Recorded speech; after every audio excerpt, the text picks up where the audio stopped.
Everybody listen to We're Not Wizards, because we are the best, and we're not wizards, no matter what anybody says. Goodbye.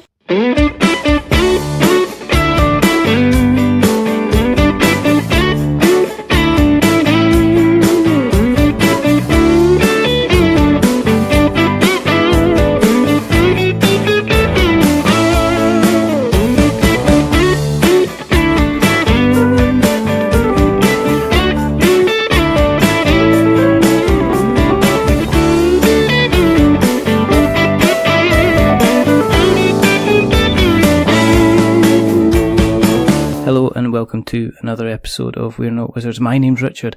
I'll be your host for May, because the summer's approaching. You know, it's kind of, do you remember what you did last summer? Do you remember what you did several summers ago? Do you remember what you did a couple of 100 years ago? Well, if you're struggling, I've maybe got a guest who can help us look into the past. That person is Holly Nielsen. And Holly Nielsen is a historian. That's an official title, by the way. and Holly's on to talk about they've done a lot of work in the history of board games. So we're going to have a little chat about that, as well as finding out a little bit about their good selves. And hopefully you shall walk away from this podcast edumacated, as they would say. Oh no, so that's a lot of pressure. It's not. It's kind of, it could be. It depends. Anyway, how are you doing? Are you well?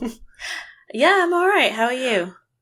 Yeah, it's been quite sunny. I've kind of picked the wrong day to be inside, I guess, at night time, and have to kind of keep the windows closed so the passing traffic doesn't kind of affect any of the kind of the recording things. So that's not a good thing. You know, that's not a good thing. What about yourself? How are you? I'm good. I mean, I spend most of my time indoors reading books or in a library, so I spend most of my time looking out into the weather and being like, oh, okay, yeah. Probably should be outside at some point, but nah. I mean, I've obviously floated the idea that you're a board game historian. You're probably saying that has set the bar far too high. I have been involved in it, but you're not kind of expecting some kind of Indiana Jones kind of archaeologist, kind of historian type thing. You don't have a bullwhip, I'm guessing, or a fedora. No, that happens after the PhD. That's, yeah. You get your degree and then you get the hat and the whip and it's all very official. You get sent to like Chile or Peru to get some kind of golden meeple or something. Is that kind of what happens? Yeah. Something like that. I mean, I joke a bit about, I was like, well, the amount of time I've spent looking at old board games and I've yet to come across like a Jumanji situation. Yeah. And then my friends will point out, it's like, well, you spend most of your time looking at like really problematic games from like the 19th century. And I'm like, yeah, I don't think I want to be like drawn into that kind of horrible imperial Victorian world. But, maybe one day. No.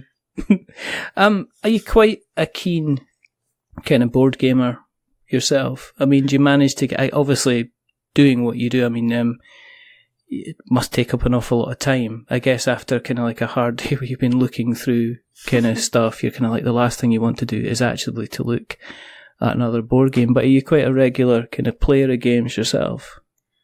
Yeah, so me and the people I live with in my flat, we're quite into playing board games, particularly my brother, who's one of the people I live with. He got well into board games. I think he was really into Warhammer and so got into kind of tabletop stuff through that. Mm-hmm. And through him, he's kind of introduced me to a bunch of games that we now play pretty regularly. All right. It's now a thing where, if people are coming around, we usually have like a board game evening at our house and stuff. But then I usually get the thing where people are like, oh, but you have a master's degree in board games, or oh, you're doing a PhD in board games, you're going to be really good at this. And I'm like, no.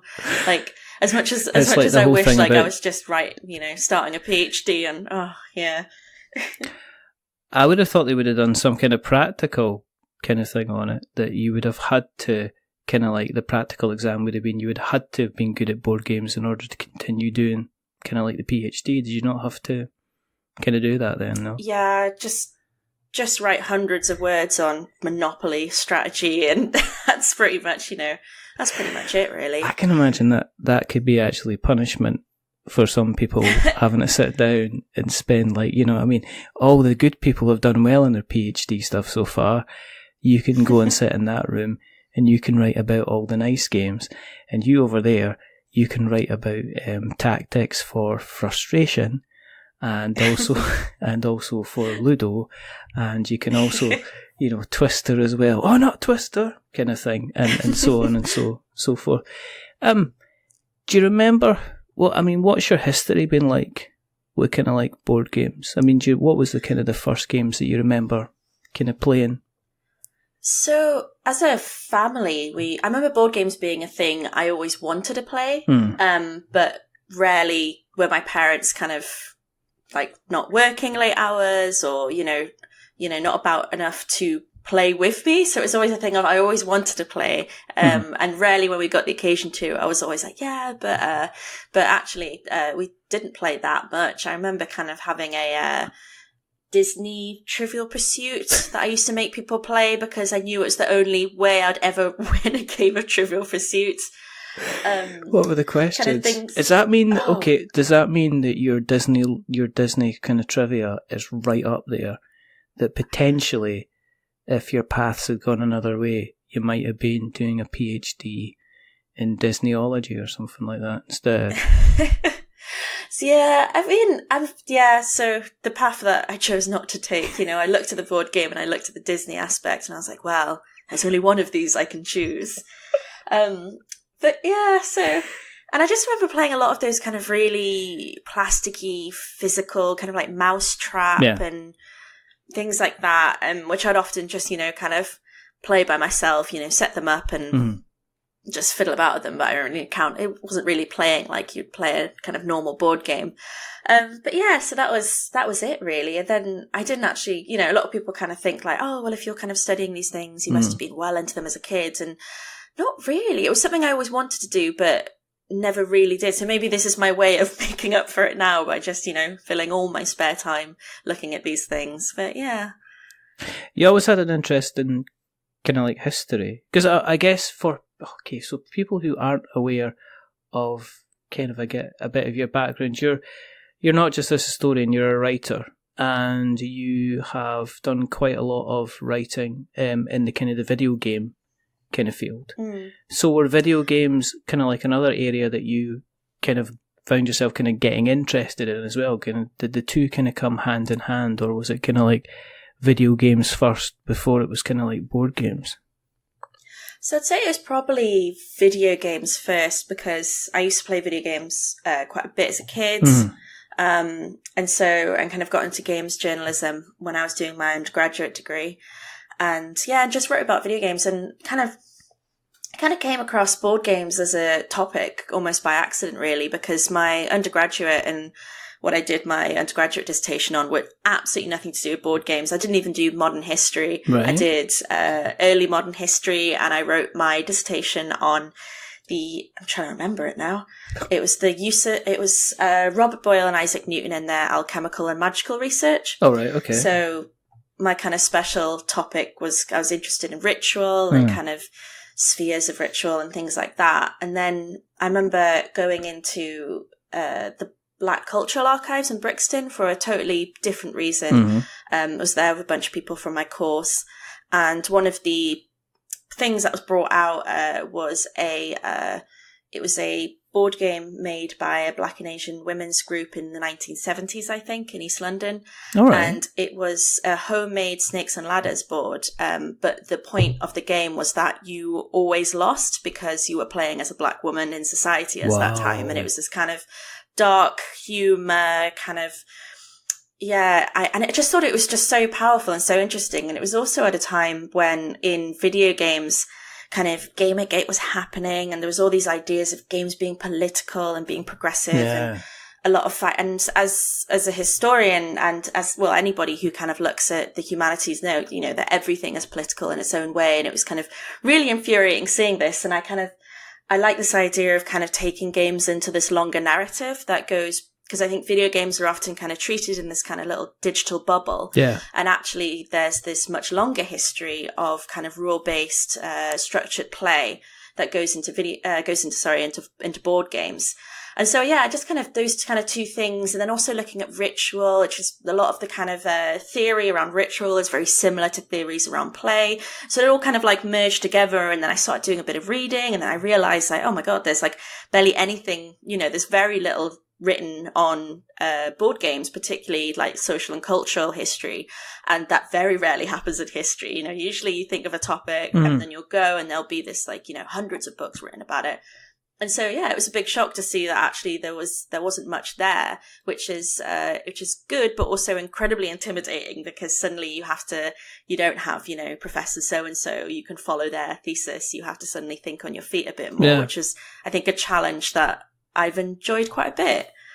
Is it maybe because, say with board games, I mean, anyone can effectively make up a board game. I speak to people all the time running kind of like Kickstarter campaigns for their own board game, and they have taken essentially kind of little tokens, chitties, kind of like pieces of paper, stuff like that, in order to create their own kind of game. Do you reckon that because of that, maybe that the board games aren't, the smaller kind of maybe less well-known games aren't as well documented, or there wasn't seen as a need to document it, because of potentially it was just this form of entertainment. It was potentially, hey, look what I've invented. And maybe people didn't think at the time, oh, you better box that up and write that down, because there'll be a historian in the future who's wanting to write kind of all about it.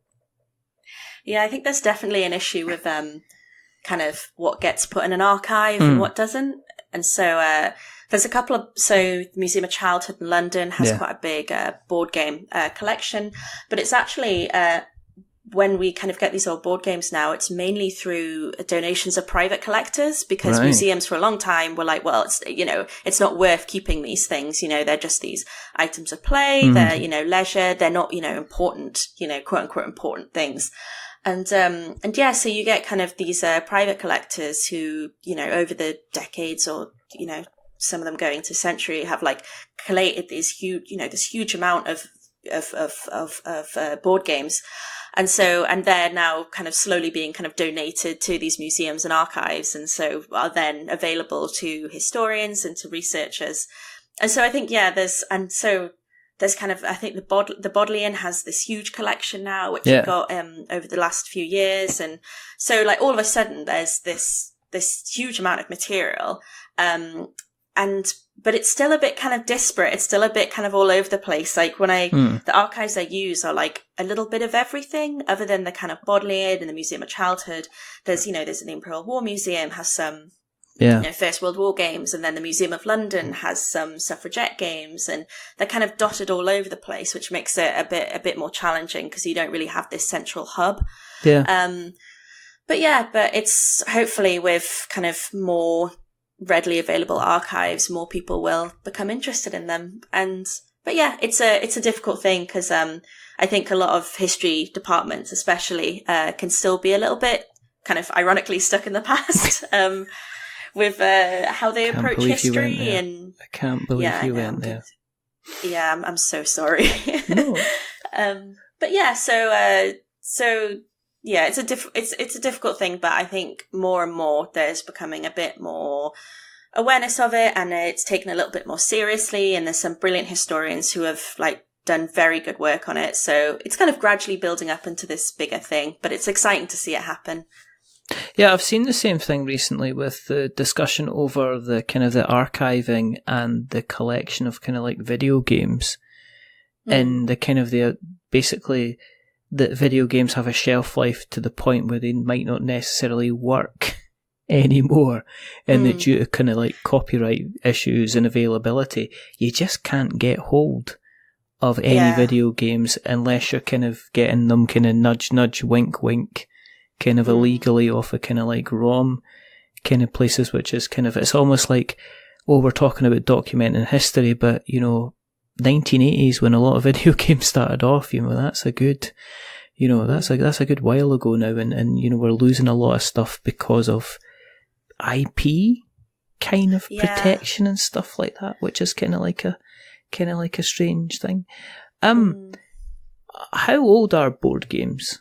I mean, that is the biggest question. But, people kind of go, I mean, we talked kind of a little bit in the green room quickly to say, well, Catan is what, Monopoly is what people kind of think about. But, do they go back as far as people say? Are there people in Pompeii that were playing little board games? Does it even go further back? Did Ugg pick up a stone as a Cro-Magnon man and put it right in front of Tharg's stone and went, I win, and then hit him over the head with his club? I mean, is that kind of as far back as we went? I mean, I can't guarantee about Ugg playing. I'm afraid I can't verify that. But there are ancient board games. There's like the game of which was played in Mesopotamia, and there's Egyptian board games. And so they've been around for thousands of years. If you think a board game is actually, it can be, if you kind of broaden your idea of what a board game is and what a board can be, just kind of drawing in the dirt can be a board game. Carving into stone and things like that happens quite a bit. I'm afraid I'm not as sharp on ancient board games because my own topic is Britain, and Britain was a bit of a latecomer to the board game scene as far as we can tell. But no, they've been around for thousands of years. But they're very difficult sources to analyze, really, because especially with these ancient board games, you don't have the rules written out a lot of the time. You just have the board, and you have these symbols, and play is this really, really tricky thing to analyze. There's a thing about board games where some historians will call them mute sources, in that if you look at the board game, it doesn't tell you anything really about the actual play that took place. It doesn't tell you who played it, why they played it, how they played it necessarily, because people like to, change and push against rules and things like that. So it all gets very complicated, which is why, for my own research, when I did my master's, my MPhil, I did a kind of social and cultural history, but I did a lot of kind of analyzing the board games, from the perspective of understanding the developers and the people who published them. And then for my PhD, I'm hoping to actually try and, how do we talk about players and how do we use board games to understand players and the role they played in people's lives, which is it's a tricky thing. And when I think to, my topic, I only go back to the kind of 19th century, late 18th century sometimes. And even then I'm kind of, scratching my head and figuring out, well, how do I talk about the people who played them? And then I think of these, archaeologists who are studying the game of and these, thousands, and I'm like, okay, right, I have it pretty easy in comparison. I shouldn't complain. Okay. But I mean, what kind of games, if you were, if I was walking into kind of like, no, because I'm actually trying to swagger, but I shouldn't do that. If I was walking in quite prim and proper, and we'd had a lovely dinner, we'd had some, some cigars and some brandy, and then somebody said, shall we play a board game? What kind of board games were you looking at? Kind of like, late 1800s, early 1900s. What could I expect to play? And first, and I guess secondly, were they any good or were they just rubbish? I mean, it's so a lot of the board games I look at are games designed for children. Right.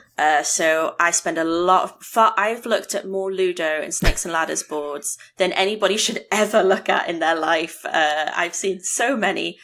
So those games, as we know, they're like entirely chance-based games. Yeah. So they're not that interesting by our, by our standards, but, they're still popular today. People still play them, especially younger children. Yeah.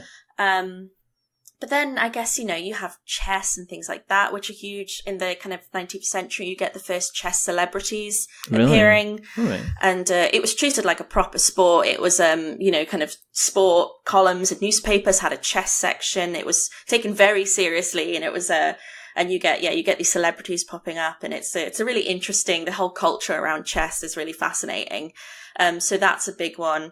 And then I guess you get things like whist, and not necessarily board games, but whist and mahjong and things like that. But yeah, so there's a real plethora of games out there, and and also just who you were, I think, had a real impact on what games you played and the situations you played them in. So a lot of so if the kind of middle class was defining itself in the late kind of 18th and mainly in the 19th century, this kind of new British middle class was kind of, you know, saying, oh no, we're different from the upper class and we're different from the lower class. We're this, you know, we're all of this. And I think one of the ways they did that was by defining their play as being different. So they made a big deal of not being gamblers. You know, the middle class were kind of one of the things that defined them was religious sensibilities. And so play had to be different from gambling. So you get these amazing, it's on there's an exhibition on at the British Museum at the moment, which is all about playing with money. So I'd highly recommend that. Yeah. Okay. And in that they have these, I think they're whist tokens, and on them there's like these kind of little kind of sayings, be like, oh, you know, we don't gamble and things like that, and oh, play virtuously, and, you know, like really define themselves as, you know, we're playing this game, but no, it's not gambling. It's all about improvement, and it's all about all these things, and it's just a way of defining themselves as being different and a different way of playing. And so, yeah, was that there an goes influence? On into the 20th century. Was there an influence in board games, made up board games, like to do with kind of like religious virtue and stuff like that? I mean, did you see that, and did you also see maybe influences from other countries as, you know, immigration increased into the UK? Did you kind of notice that in the type of? I mean, you mentioned the kind of the Snakes and Ladders board game. Was there kind of similar kind of board games of that ilk that had kind of that were almost kind of influenced from external forces kind of outside the UK? So there's a big connection between Empire and the British Empire and board games. Right. So both Snakes and Ladders and Ludo, which were probably two of the most popular board games around kind of turn of the century, Edwardian, early 20th century. Both of those are, so Snakes and Ladders originally comes from Gyanshapur. I'm probably saying that wrong. But it was, it's a game from Asia, kind of the India, Tibetan, all that kind of region. And it was a spiritual game. It was a game, not necessarily played in the same way that we would think of it. It's a game about kind of, reincarnation and gaining higher spiritual levels and things like that. So the fate in Snakes and Ladders was all about this kind of karmic cycle. And then it kind of got brought over to Britain with returning colonial families and with people who were stationed in India. And first of all, it was brought over as this kind of anthropological curiosity. There's a lot of things to do with that when people are writing about it. But then it gets rebranded at the end of the 19th century as this game for kids, as a way for kids to learn. In fact, I think actually the first one it was a round board, and it was produced by F.H. Ayers. And I don't actually know, I can't remember the top of my head, but I don't think that one necessarily had the kind of moral education element of it. But definitely it became this game of kind of teaching morals to children, but it has this really weird kind of history, really, because it's about kind of, so it kind of, in some ways at this time you get a lot of these kind of like Orientalist motifs in these games. You know, you have kind of snake charmers and all these kind of tropes that were used in advertising, and people would have recognized it was a way of kind of defining the other and making it exotic, and, you know, this kind of nondescript, slightly not slightly, but racist kind of portrayals of India and places like that. And Snakes and Ladders, it loses that gradually, and because it kind of gets known as this kind of British game, and it's a British game about, you know, educating children. And Ludo has a much sharper kind of cut-off, because Ludo's from Pachisi, which is an Indian game. Yeah.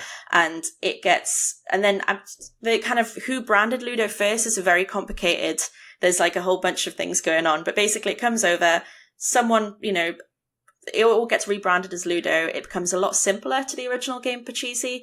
And by kind of the turn of the century, every board game publisher has like a copy of Ludo.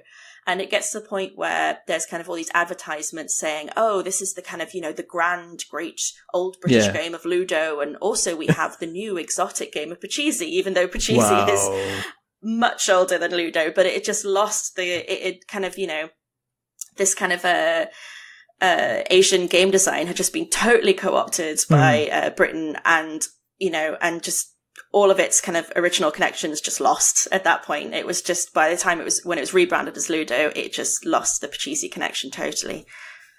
Yeah, I mean, that would have been down to, we can't have a popular board game being invented outside the UK. I mean, that would have been, patriotism and stuff like that kind of coming in. Yeah, it's such a weird thing, because then you also get games like Mahjong, which became huge in the 1920s. Like, there was this big kind of Mahjong craze. Yeah.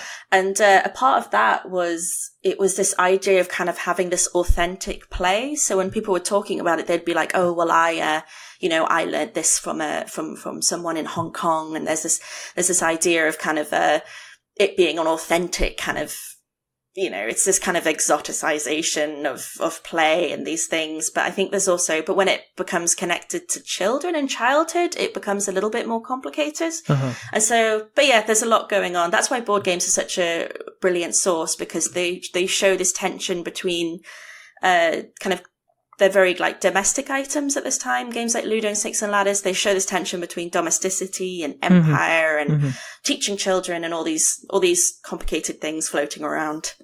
You mentioned earlier on about, talked about kind of colonialism and its kind of like strong themes. I mean, in terms of mechanics, I mean, we talk about, mechanics all the time, and mechanics just seem to be becoming kind of more complex. There's still the elegance there, but you still get the complexity of a game where you've got lots of kind of many moving parts. I mean, is there examples of games with that level of kind of complexity, kind of looking back on the stuff that you've looked at? Yeah, so there are some games which are very complex, and it's in my own research, the ones that I've come across, they've tended to be military strategy games. So kind of games, about controlling armies and, the kind of usual stuff that we see now, really. And they can get quite complicated. There was often they would have two sets of rules. They'd have like the simple rules, and then they'd have the kind of, hardcore rules, which I remember once there was a game that I look at as a First World War strategy game.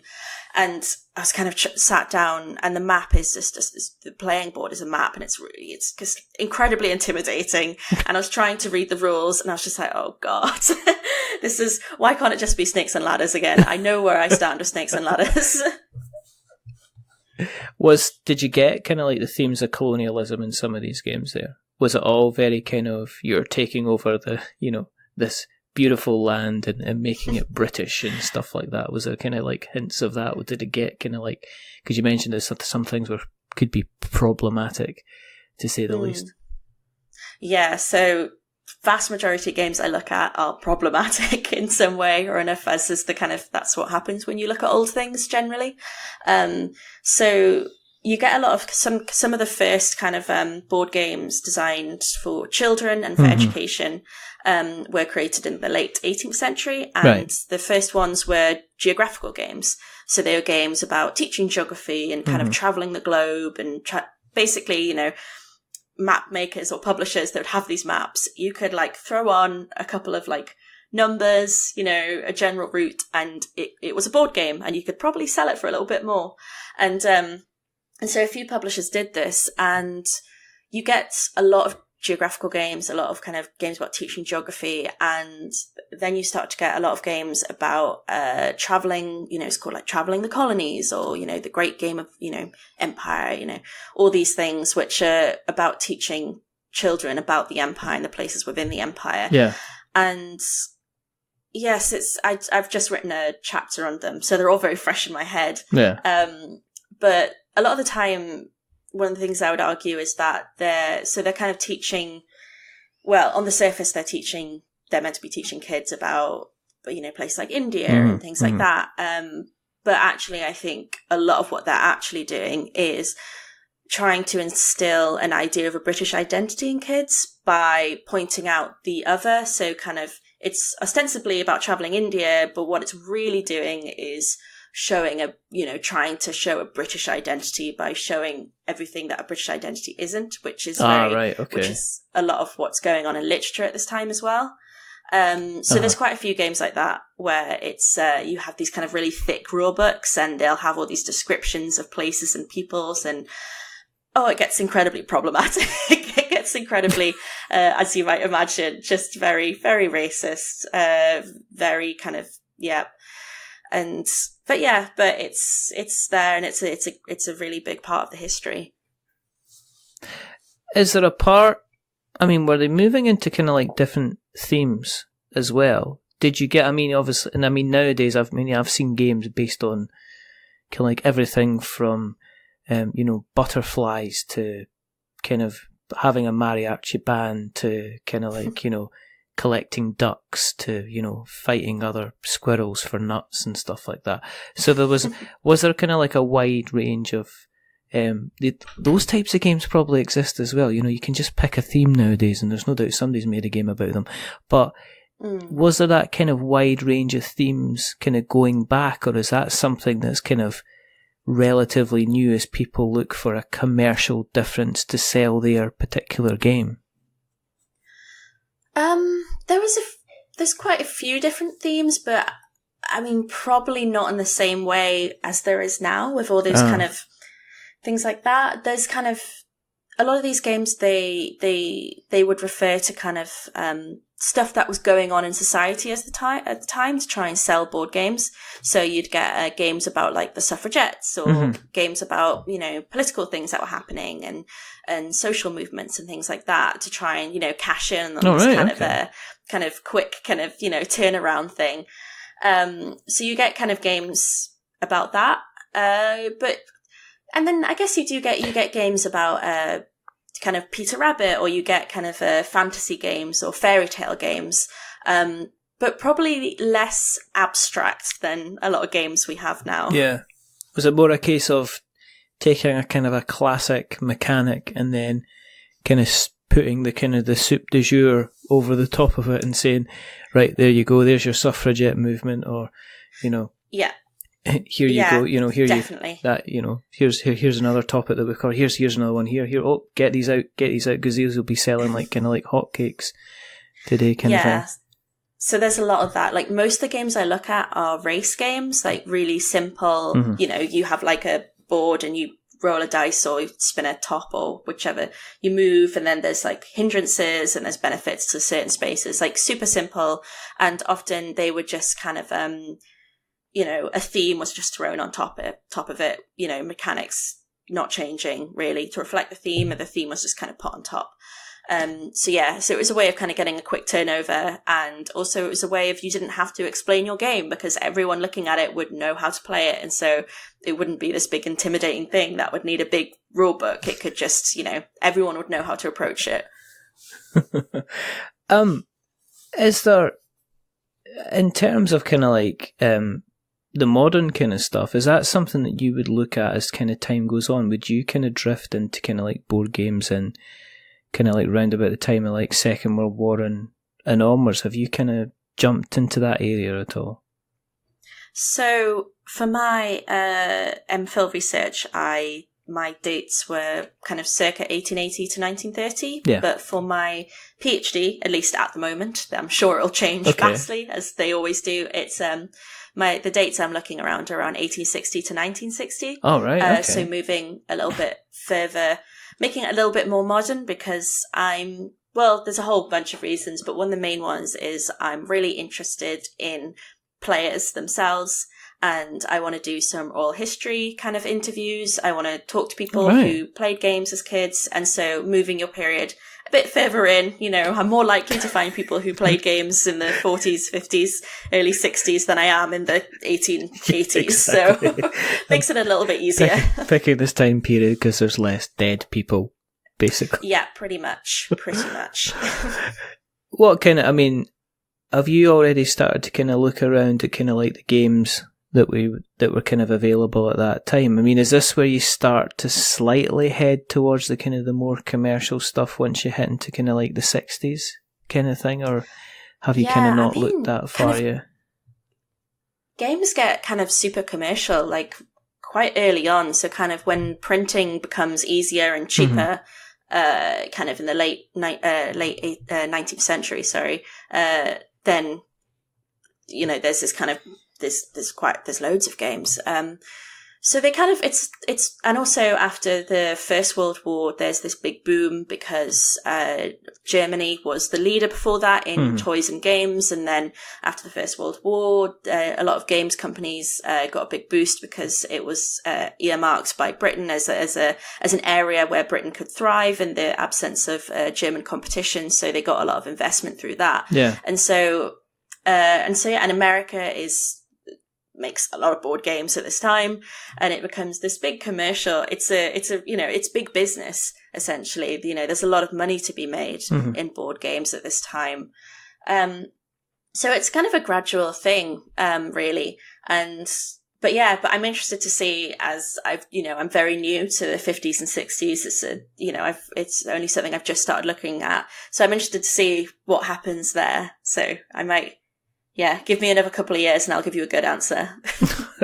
Is there like a dark ages of board gaming where there's just like nothing, like, you know, in the subject is just like there's nothing at all to look at? The board game coverage is kind of like gone and we don't know what's kind of going on. Is there any particular areas that you found quite difficult to kind of track down the more kind of unusual games of the day? So there's definitely archival gaps. Where there probably was stuff going on, but getting access to that stuff is incredibly difficult. I don't know why, but I found the kind of 1870 to 1880 quite difficult. I don't know why it is. It's probably just the archives I've been looking at. That's just a personal thing. I'm not saying that there was this kind of great kind of lack of board games at that time, but just personally kind of noticing where the kind of peaks are in my own, the ones I've looked at. But I think it's difficult, especially if you're looking at kind of early modern, which is kind of, 18th century going back to 15th, kind of that kind of time. It gets a bit difficult because then, generally the older things are, there's less around of it, particularly things like games where they're these quite disposable things sometimes, or they're seen as not worth keeping. And so it becomes very difficult to look then. But you do still get these amazing kind of like tables which were carved with games and paintings and things like that reference them. But there's definitely times where I'll be looking at my sources and I'm like, okay, I've only got 1 or 2 games for 1880, but I've got, 150 for 1900. So I need to kind of try and pad that out a bit. What about kind of modern times? Because we seem to be in an age where there's like thousands of games kind of getting released. Do you think that we should be making conscious steps to try and catalogue as many games? I mean, Board Game Geek obviously does a good job of cataloguing a lot of games, but it depends if the person who maybe creates it or somebody actually gets, actually goes ahead and makes the effort to kind of catalogue that game as well. Do you think that maybe we need to be looking at something like that? I mean, is there things that people should maybe be doing if they want to keep a good, decent catalogue of the kind of the board gaming hobby as it kind of rolls out just now? I think, there are probably museums and archives that have initiatives. I think there's the Strong Museum in America. I think that catalogues a lot of stuff. But obviously as a historian, I'm always like, keep it all, sure, why not? Obviously that's a very difficult thing to do and ask of people. The practicalities of that are quite difficult. But I think a really important thing for me as well is that we don't just make an effort to keep the board games themselves, although that's obviously a really important thing. But ideas of kind of documenting the actual play itself, kind of writing about play, writing about experiences, having these moments recorded in some way, having people's reactions to games recorded, because that's a really difficult thing to capture unless there's a kind of a real effort about it. So that's one thing that I think that's really, and also a thing that I think is really important that a lot of museums and archives don't do is capturing board games that have been drawn on, board games that have been kind of written on, and all of that. For me, that is the most exciting thing I can find in an archive, is an old board game where people have drawn on it, because that's an example of a kind of player interaction that if they hadn't have done that, like physically marked the board, I could never have got access to otherwise.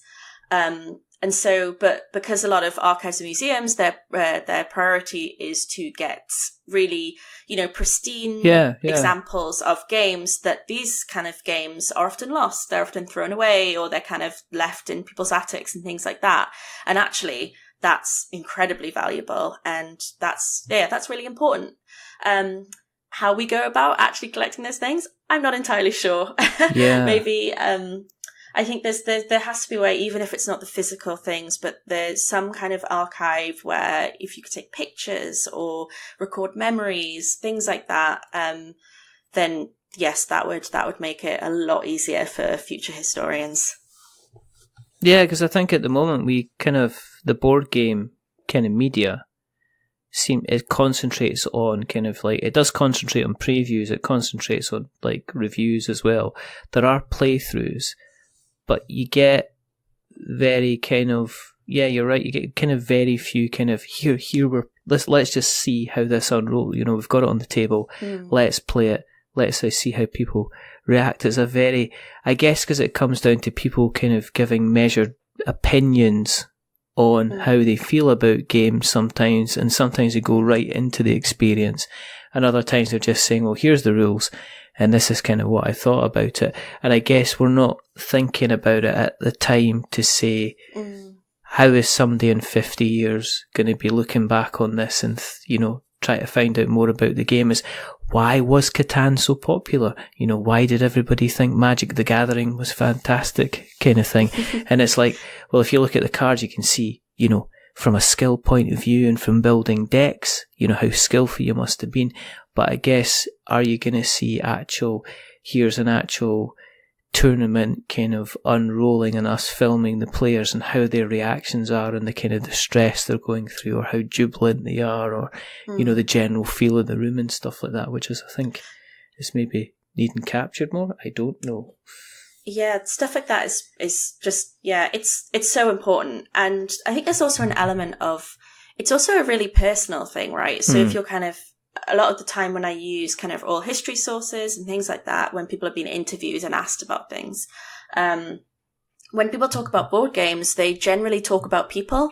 They'll say, oh, I played this game and I played it with so-and-so and, we really enjoyed it. Or I played it with my brother when, my dad wasn't there. There's all these kind of, it's all about these personal relationships. And actually, if you're asking people these things, it can get quite personal quite quickly, and that's one thing I try and talk about in my research, is the idea that play isn't always good. Play isn't always this enjoyable experience. And that can make it quite, especially when it comes to these familial relationships. So I was kind of looking at how we can understand family dynamics through people talking about play and board games and things like that. Yeah. And all of a sudden it can become quite a difficult thing to talk about, and it becomes incredibly personal. And so there's an element of, well, a lot of people won't want to talk about that, or a lot of people won't want to remember these negative experiences. And so potentially we end up with these really rose-tinted views of, everyone, people might remember, we argued that time when we played that game and bits like things like that. But generally people would be like, we used to play this and we had a great time and so, but no one's going to remember, I remember, I suppose some people remember this, but be like, I remember when my little brother cheated all the time and it was really annoying and, I really hated it at the time and things like that. And so it's important to remember these things, but it's also, it can be quite a lot to ask people to remember them at the same time. Yeah, it is one of the reasons why, people, if I'm asking people about how they got into the hobby, you'll be amazed. They go, I started off Monopoly, but usually the next phrase that they come out with, the next sentence they come out with is who they were playing that game with. And then that can take them on a kind of a bit of an emotional journey, which I'm more sometimes interested as an interviewer finding out the emotional impact of something over just the facts about something. You know, if somebody says, well, I played Monopoly, okay, but I also played Lost Valley of the Dinosaurs and played with my brother. All right, do you remember the dinosaurs had huge amounts of lipstick on them? Yes, I did, blah, blah, blah. We used to do this, blah, blah, blah. And it takes it and it kind of opens them up on the emotional side of things, which I'm more interested in. The whole reason I do this is because I'm interested in people, and if I can find to have an emotional discussion with them about something, it can peel back more about how they approach something than them just talking about the design ethos that they follow, or the structure that they follow, or the idea, or how they structure their day, or something like that, which is always kind of cool. Have you ever kind of, from a design, I know you write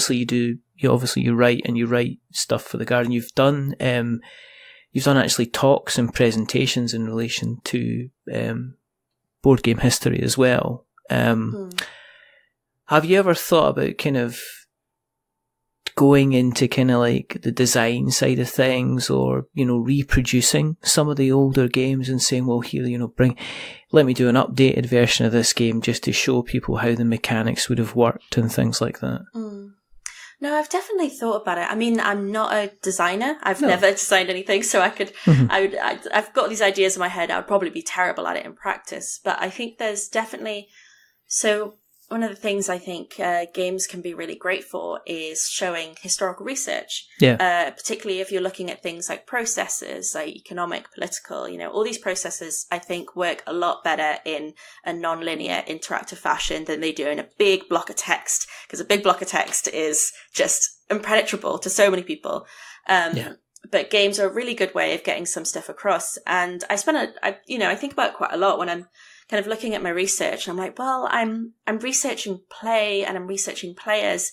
And is there a way I can get my research across in a playful manner that makes, you know, so the content suits, you know, the kind of delivery suits the content kind of thing. Yeah. Yeah. And I think it's definitely, I would love to work with, more, you know, I've spoken with a few historians who are interested in using board games as a way to kind of show their research, and it's definitely something I'd love to see more of. It's actually becoming more over the last couple of years. I've seen it quite a bit, and that's really exciting to me.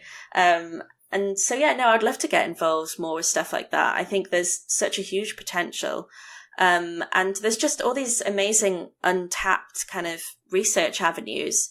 And I think that people would be interested in, but are quite intimidating on their own. And a game is a really good way of getting this stuff across.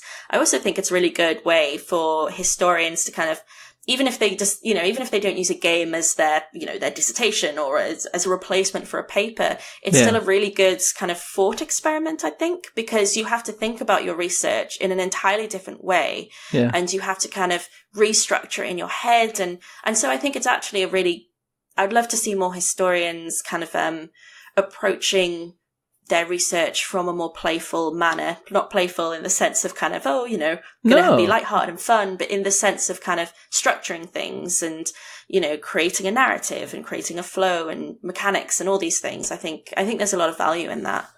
Yeah, there seems to be more and more in terms of the commercial aspect of it. There seems to be a little bit more of kind of gamification of kind of like training and stuff like that, and using kind of almost elements from board games in order to teach people in kind of like a business environment. And there was a Kickstarter recently which was a playtesting journal, which was you could play essentially, you know, as you were going through your game testing, it would turn it almost into a game itself to kind of make the entire process kind of, I guess, fun, but also less strenuous as well. So people could take part in play testing and not feel that they were kind of, yes, they're giving all the figures and the information and the facts and stuff like that, but kind of almost making it easy because it was just something that became like a natural kind of flow for them.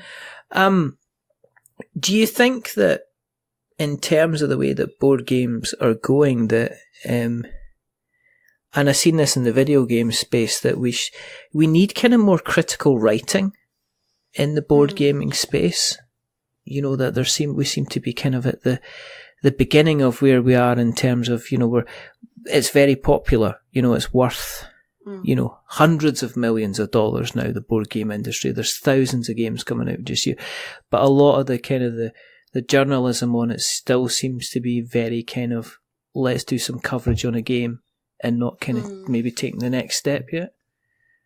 Yeah, I think kind of getting, you know, adding towards, you know, so journalism isn't just kind of news and reviews, it's these kind of features and think pieces and critical analysis and things like that is really important.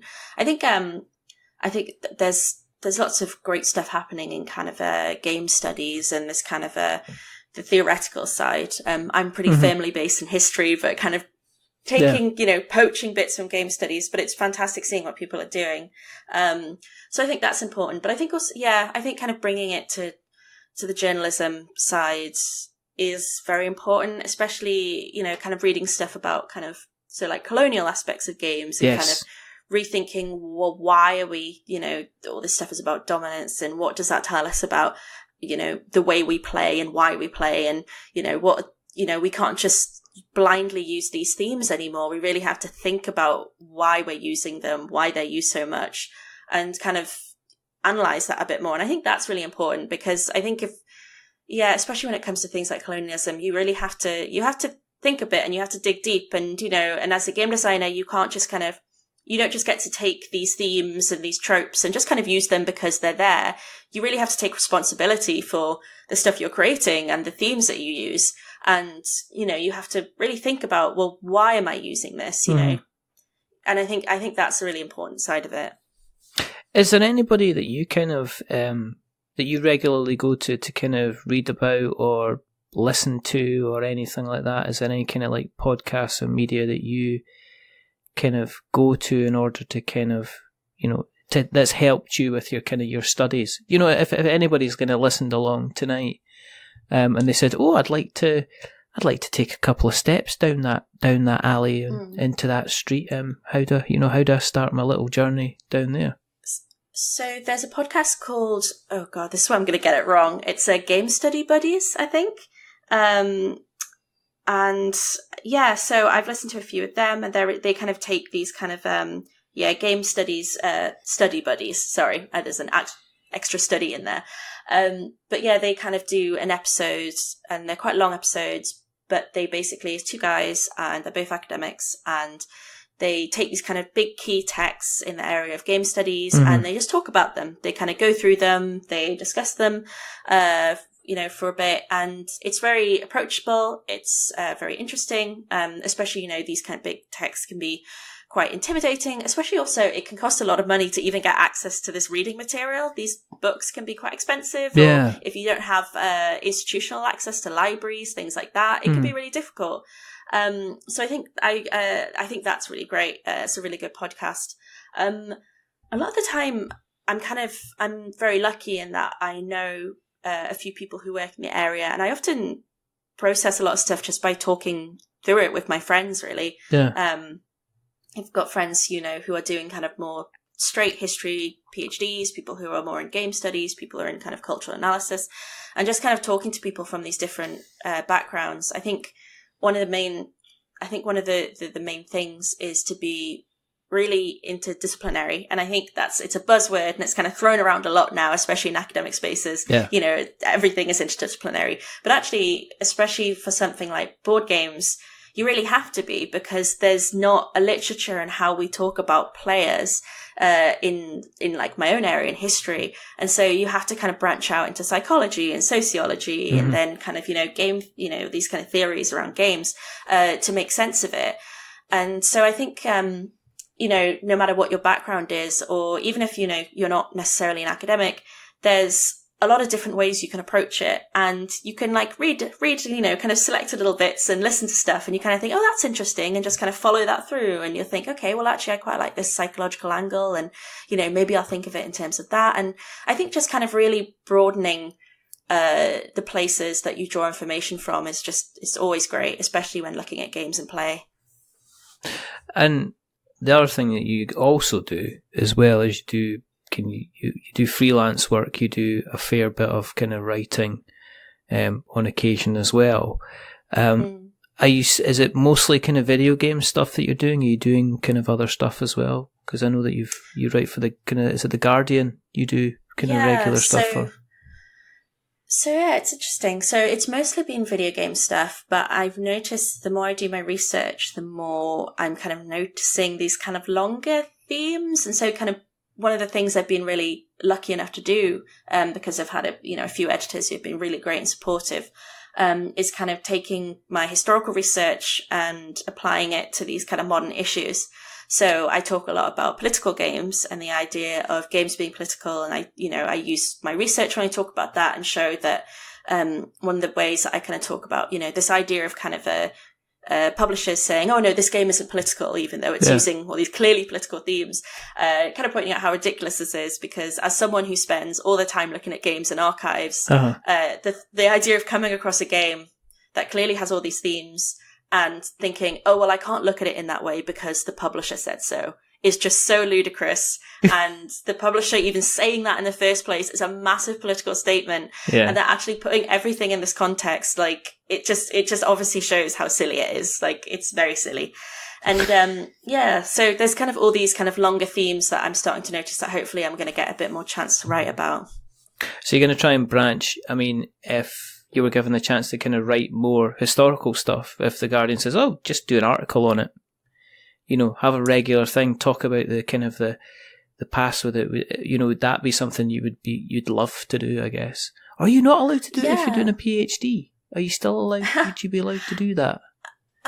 So I would be. You have to be careful in how much of your research you put out there if you don't have it published in an academic journal or in a book or something like that, because basically if you're talking about your research and you don't have this bit of academic publishing already saying it, you've basically put out your research for free and people can take it, they can take bits of it, and they don't have to reference you because they have no academic reference to go to. So you have to be a bit careful in how much you put out there, which is frustrating because I've kind of had to say no to quite a few editors because I'm like, I'm really sorry, but I can't write about this right now because it's in my dissertation or it's part of my research, and I can't put it out there until it's published. So it's really frustrating, especially kind of coming from the world of journalism, especially like games journalism, where it's such a quick turnaround. You write a piece and within a couple of days, it's either online or it's going to the printers, or it's such a quick turnaround. And then going into academia, where it's the world's slowest, just like, you'll write something and then maybe 4 years later, you might get a yes or a no as to whether they might publish it. And then there's like another year of peer review, maybe 2. And then just kind of these, so you can write something and then like 6 years later, it'll like get published. And so it's very frustrating going from two very different worlds in terms of publishing. I was going to say, it was interesting hearing you, one of the interviews that you had, kind of talking about scaling Notre Dame Cathedral, playing kind of like Assassin's Creed. And I was kind of like, oh. But then on the back of that, I believe that they were using some of the scans that they took to develop the game in order to potentially help with the rebuilding of the cathedral. So that's a bit weird. Also quick. There's so much interesting stuff going on. I think especially games are a bit odd because a lot of games haven't grown up kind of needing this academic validation that a lot of mediums kind of seek. And so the kind of dialogue between academic institutions and kind of publishers or developers, it's often either not there or they kind of speak very different languages, or when consultants are brought on, they're brought on really late and they're brought on to basically be like, oh, well, what colour would that be? Rather than part of the creative process. But there's definitely a growing, like, especially between like Ubisoft has put in a lot of effort into kind of harboring these really good relationships with institutions and doing all this extra stuff, which I think, there's obviously like there's marketing reasons for why you would do that. There's lots of reasons why you do that, but I think it is important. And I think it's great to have a bit more of this dialogue going on. It's just very encouraging as someone who writes about video games and someone who studies history, seeing any of this kind of dialogue going on is interesting. Yeah, I'm interested to see where it goes. Yeah, not just making it up as they go along, but actually saying, let's look at the kind of the historical context of this, and let's actually look at if what we're presenting potentially to, let's face it, hundreds of thousands of people who have maybe no idea how that kind of place in history actually worked. That could be their first exposure to, say, the French Revolution, or or ancient Greece, or and that kind of thing. So it's kind of important to kind of get that. That if you're doing it as part of a narrative, as part of a story, or actually saying this is how things could have played out, that you try and make things kind of as factually correct, or as much as you can, basically. Yeah, I think just kind of just having a dialogue with historians is helpful, because I'm a big believer in that historical accuracy is not necessary, and I really hate the term historical accuracy, because it just brings up a lot of stuff. Well, you're accurate to which histories, and where do you draw the line in accuracy? And there's all that complicated stuff. But I think having a dialogue with experts and people who research stuff is just, and also kind of research is itself a creative process. And so I think kind of bringing research into that creative process, I think you can tell when a game has really done its homework, and when it's kind of had this kind of research going from the very beginning, rather than just kind of like ticking off boxes at the end. You can really tell, and I think it's very important. Yeah, no, it's good. It's good. If people have listened along tonight and they want to get, I guess, kind of gaze on your works as a historical expert, where do you exist on the interweb nets? Where can we find you, Holly? I mean, it's mainly Twitter, probably, which is because now I'm just thinking like, oh God, what rubbish have I tweeted recently? And I'm telling people to go have a look. Exactly. They'll be going expecting, oh right, let's look at this, and it's like, oh, okay. Oh yeah, okay. Well, that's not exactly what's, but okay. So it's mainly Twitter at the moment, because unfortunately I can't share a lot of. I mean, I talk about my research a bit on Twitter, but there will be I have a chapter coming out in a book called Homo Ludens, published by Routledge, and it should be coming out this year, but it's academic publishing, so who knows? But it should be this year anyway. And that's on I'm trying to. It's quite a long-winded title. My chapter. I think it's like the nursery, the British Empire will be built from nursery floors, depictions of travel and space in 19th century British board games. I think I've got that right. Oh, there you go. It's basically looking at geographical games from the 19th century and looking at ones that talk about empire and ones that talk about Europe and the kind of differences and similarities between the two. Excellent. Yeah. So hopefully keep an eye out. Excellent. Thank you very, very much for coming on. This has been fascinating. Well, thank you for asking me. I hope it's been enjoyable. Well, it has. If people want to keep an eye on what we're up to, go to the internet web, search for We're Not Wizards. You'll find us on Twitter and Facebook and Instagram, and we've got a website which is we'renotwizards.com. We've got a blog which is we'renotwizards.blogspot.com. You can email us, which is magic@we'renotwizards. I am aware of the irony of the email address. That's why I chose it. If you like what you've listened to tonight, there's a couple of things you can do. Tell somebody else, basically. Or the other thing you can do is you can go onto these podcast catchers, which have either got the name Pod or Cast, except if you're Spotify, and drop us a little rating or a review. If you like us an awful lot, go to Apple Podcasts and drop us a rating or a review or a subscription there. And as we always say, if you are going to be giving us a rating or a review, don't give us 10 stars because it makes us big-headed. But don't give us 1 star because it makes us cry.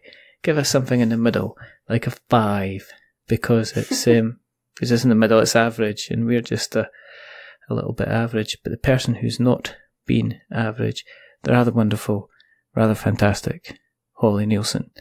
Thank you, very much. There's only 2 more things to do. The first thing is to remember that we're many things, but we're not wizards. Are we wizards, Holly? No. Absolutely not. Not a chance. You know, let's finish on a high. And the second thing is to say goodbye. So it's a goodbye from Holly. Say goodbye, Holly. Goodbye. And it's a goodbye from me. Remember, stay safe, roll sixes, make something awful.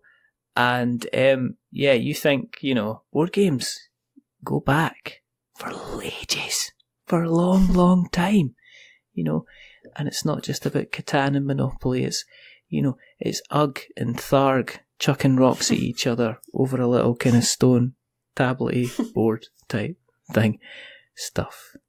But until the next time, goodbye.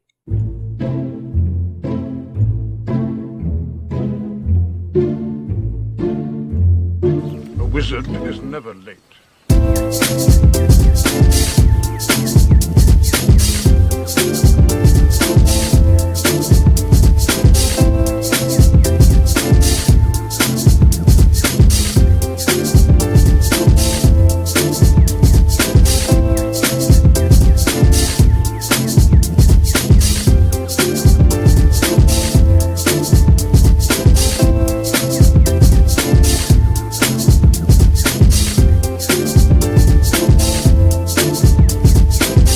Nor is he early. He arrives precisely when he means to.